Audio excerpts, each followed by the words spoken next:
ایسے لوگ جن کو اللہ کے ذکر اور نماز پڑھنے اور زکات دینے سے نہ سوداگری غافل کرتی ہے نہ خرید و فروخت، وہ اس دن سے جب دل خوف اور گھبراہٹ کے سبب الٹ جائیں گے اور آنکھیں اوپر چڑھ جائیں گی ڈرتے ہیں، تاکہ اللہ ان کو ان کے اعمال کا بہت اچھا بدلہ دے اور اپنے فضل سے زیادہ بھی عطا فرمائے،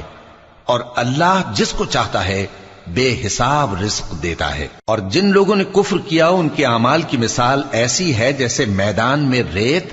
کہ پیاسا اسے پانی سمجھے، یہاں تک کہ جب اس کے پاس آئے تو اسے کچھ بھی نہ پائے اور اللہ ہی کو اپنے پاس دیکھے تو وہ اسے اس کا حساب پورا پورا چکا دے، اور اللہ جلد حساب کرنے والا ہے۔ یا ان کے اعمال کی مثال ایسی ہے جیسے گہرے سمندر میں اندھیرے جس پر لہر